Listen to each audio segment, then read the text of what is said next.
hundreds of years, the Grey Wardens have held the line between life and death. They've held corruption at bay by brute force and self-sacrifice. And for much of that time, they've done it with the help of griffons, who were much more than just mounts, but rather were trusted companions and ferocious fighters in their own right. Griffons had the body of a lion and the head, wings, and talons of an eagle. And they have a pretty storied history with the Grey Wardens. But griffons went extinct in the Exalted Age, which is some 300 years before the current Dragon Age setting of the game. But I think there's a good chance that griffons are going to return for Dragon Age.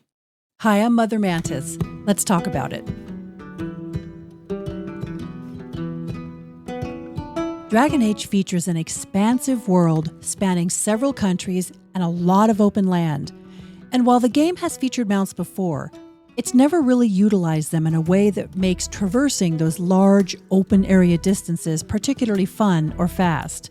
We already know that DREADWOLF will be dealing with the Fade and therefore the Blight, so it's unnatural that the Grey Wardens are going to be involved with DREADWOLF.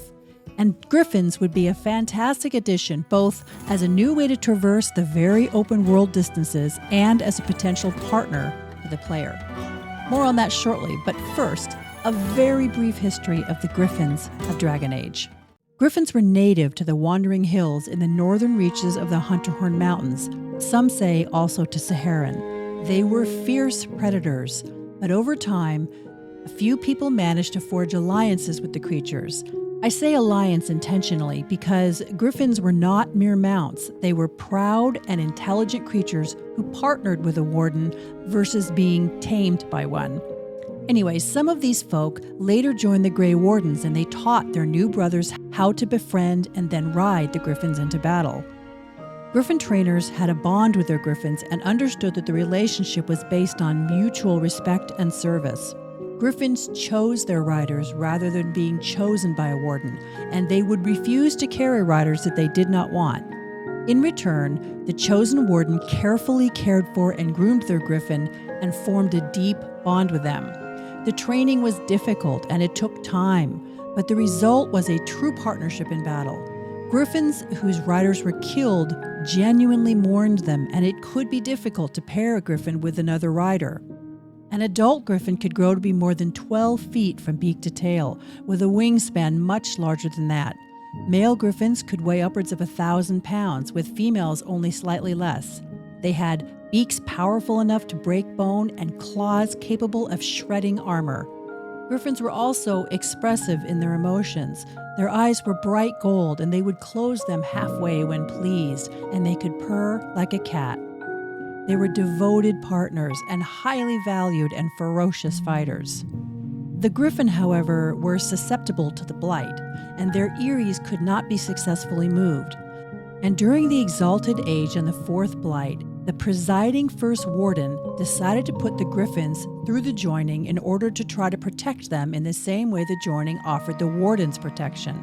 Unfortunately, this proved to be a disastrous decision. The griffons could not survive the joining, and their already reduced numbers were decimated. Within the Exalted Age, and by the end of the Fourth Blight, they were extinct. And in the years following, the details of exactly how and why that occurred have been obscured.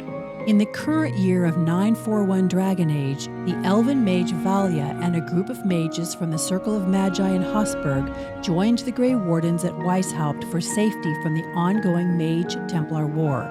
With rebel Templars rampaging through Thedas and rebel mages assembling an army at Andoral's Reach, the Wardens are the only safe harbor for both neutral mages and neutral Templars seeking to flee the conflict. Upon reaching Weishaupt, Valia is tasked to search the fortress's library for accounts of Wardens abandoning their posts and or behaving unusually, as well as any records of speaking and seemingly intelligent darkspawn, beginning with the Fourth Blight.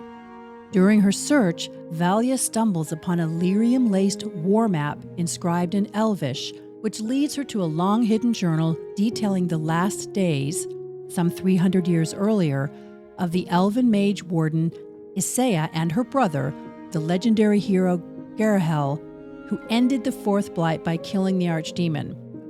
As Valia reads Isaiah's first-hand account, she learns about the failed attempt to put the griffons through the joining, but she also learns that Isaiah regretted accidentally condemning the griffons to corruption and death. In secret and using blood magic, Isaiah devised a way to remove the taint from the griffin hatchlings and contain it within herself, sacrificing herself by accelerating the taint within her own body. Isaiah managed to purge the taint from a clutch of eggs obtained secretly, and, convinced that the wardens of her era were not fit to be stewards of the remaining griffins, and hoping that those of a future would be, Isaiah used magic to hide the eggs in suspended animations in a remote location. She then carefully hid her journal somewhere in Weishaupt, leaving clues for the right person at some future date, and then left the fortress forever. Back in the present day, Valia travels with a small group of companions to the site and is able to reanimate and hatch the eggs. The hatchlings appear to be free of the taint, bringing Valia the hope that the griffins will rise in Thedas once again. Although it's not clear exactly when the events of DREADWOLF will take place, one can safely assume it would be just a few years after the events of Inquisition and Trespasser and the events of the Last Blight book, which is perfect timing for the hatchlings that Valia found to have matured. Going into DREADWOLF, the Grey Wardens are in a precarious state, and, depending on the choices made in Inquisition, they may even be in exile and pretty much powerless. So there's a lot of potential story fodder there, and a winged mount like a griffin that could forge a strong, intelligent companion bond with the player character, as well as provide an effective and fun way to get around a large game world, would bring a whole new dimension to the game. The timing adds up perfectly, and in my opinion, it would be a compelling and super fun addition to the game, while remaining accurate to the established lore. Tell me in the comments what you think about this possibility, if it would appeal to you, and if you think having a flying mount that is also an intelligent companion would be a hugely successful addition to DREADWOLF. And if you found this video interesting and watched it right up till this point, I hope you'll consider liking and subscribing, and I thank you sincerely for that. Cheers and enjoy your day.